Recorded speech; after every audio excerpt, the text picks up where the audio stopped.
here's your pass to the Globe Theater.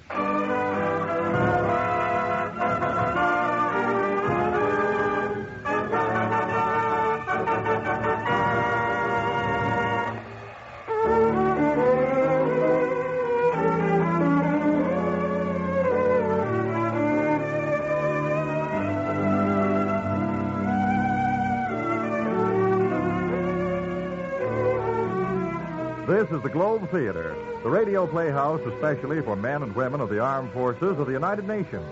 Just as the Globe Theater has meant the best in entertainment since the days of Shakespeare, today it means the best in radio drama for servicemen and women all over the globe. Here to tell you about tonight's play is your host at the Globe Theater, Herbert Marshall.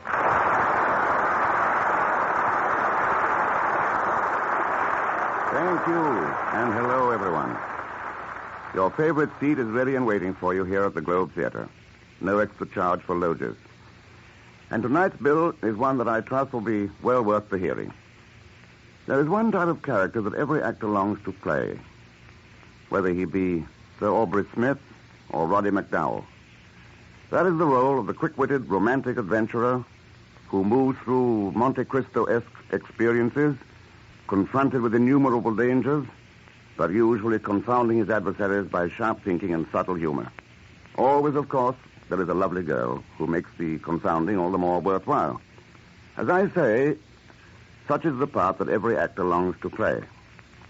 Now, there are decided advantages about being your host here at the Globe Theater, for that means that I'm also the casting director. And when a fat, juicy part of the title I've just described turns up, whom do you suppose was chosen to portray it? Well, not Sir Aubrey Smith or Roddy McDowell.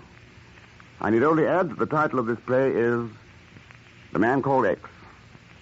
What happens is of an exciting nature, I think you'll agree. So, let's up the curtain and let the play begin.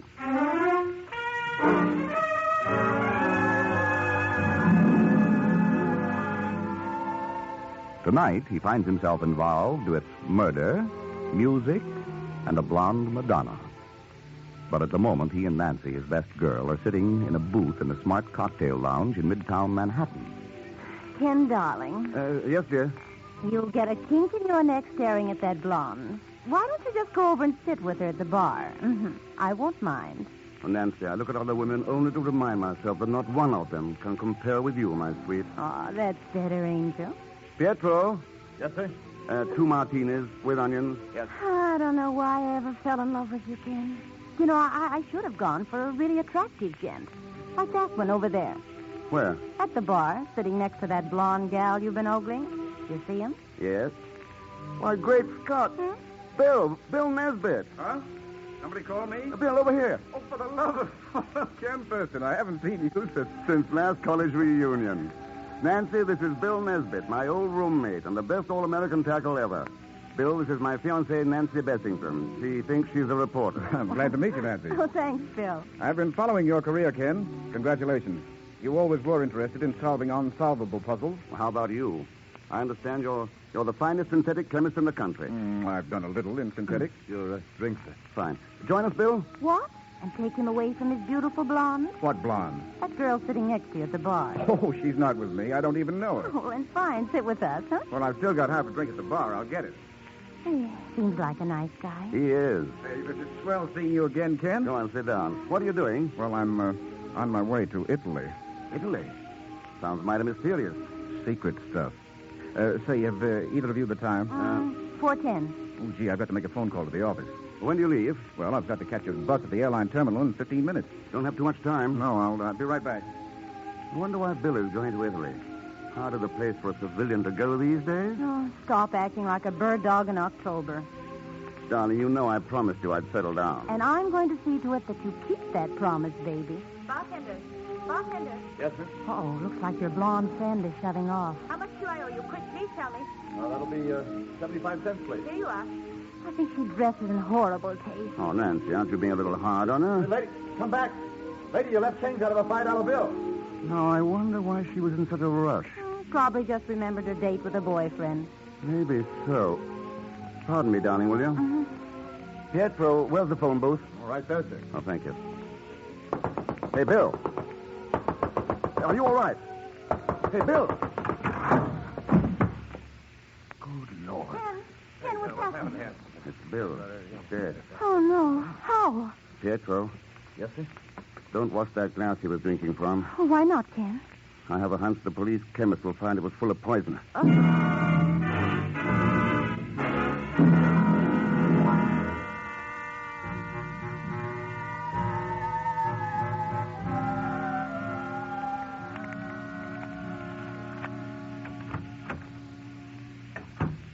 Oh, it's good to get back in my own apartment. You know, I'm not as used to looking at corpses as you are, and I feel a little sick. I know. I don't feel particularly chipper myself. Oh, poor Bill. He would have won the Nobel Prize for chemistry one of these days. Ken, who could have done such a thing? I don't know. What's that you're looking at? Something I found in Bill's pocket. Oh, but Ken, the police should have that. They will after I've read it. Ah, Well, what does it say? there's just a name and address on it. Look. Luigi Antonelli, Umbrati, Italy. Umbrati. Never even heard of it. Must be just a tiny village. Wonder who Antonelli is. You can bet whoever Antonelli is, he's mixed up in this affair somehow. I wonder in what way. So do I. And I intend to find out. Oh, no, Ken, no, not Italy. Why poke your nose into this? Because I don't like old friends of mine being poisoned. I'm funny that way.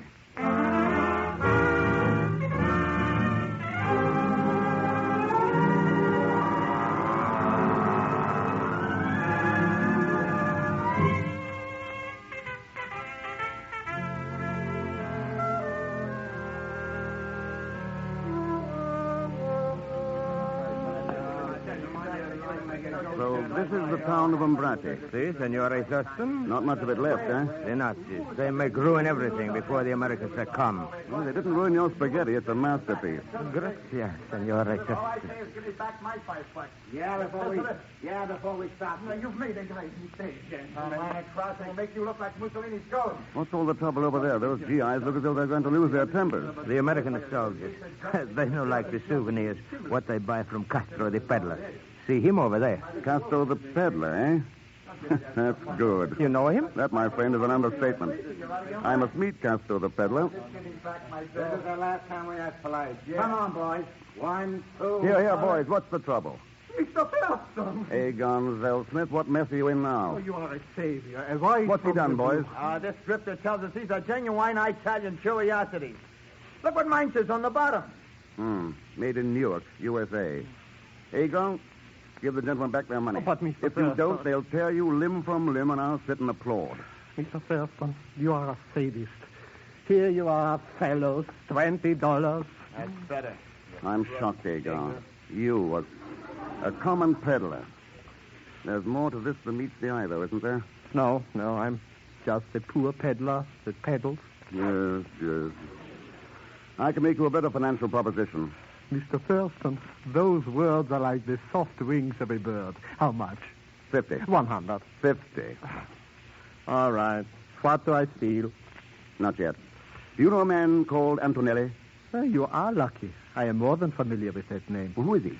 Luigi Antonelli was professor of music at the University of Florence. What the devil would Bill want with a professor? Did you say was? Yes. Alas, Signor Professore Antonelli died yesterday. Today is his funeral.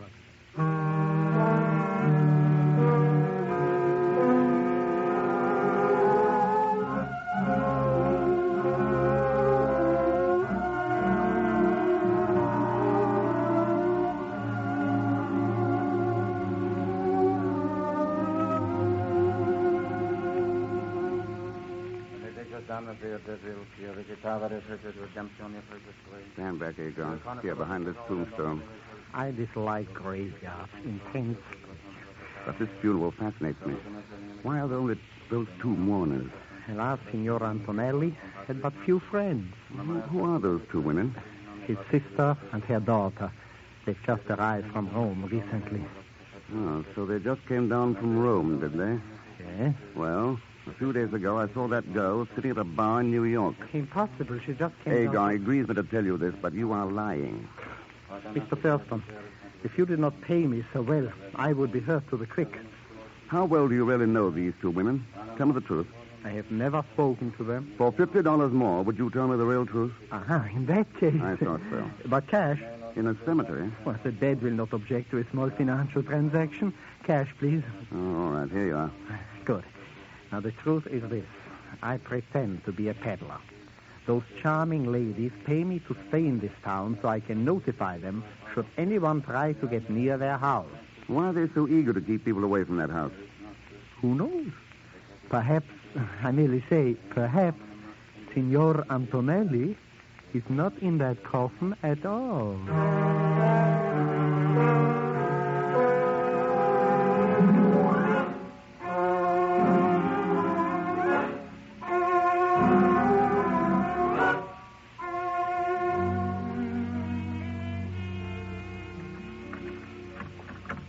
Be quiet, Mr. X.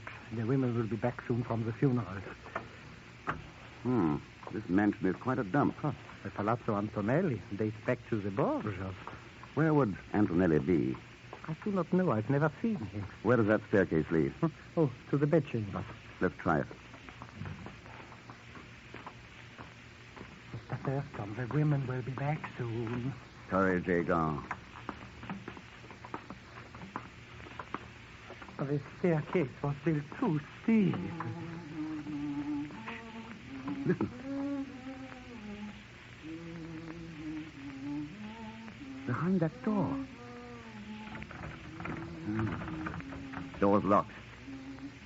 Signor Antonelli, can you hear me? It gives me goosebumps to listen to that. Sounds out of his mind. But why is he being kept a prisoner? I will give you 50. If you were to offer me $1 million, I could not tell you. These women confide very little to me. Then you're slipping, Agar.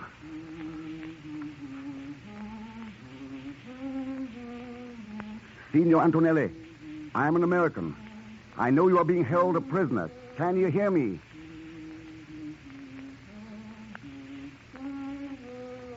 This is like a lunatic asylum. Let us get out of here. Yes, the ladies will be back soon anyway. I don't want to meet them this way.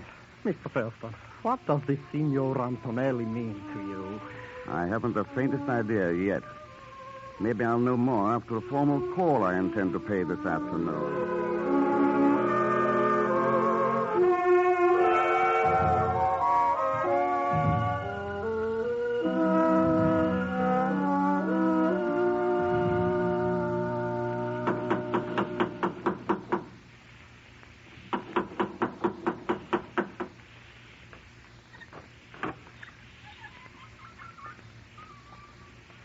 Signore?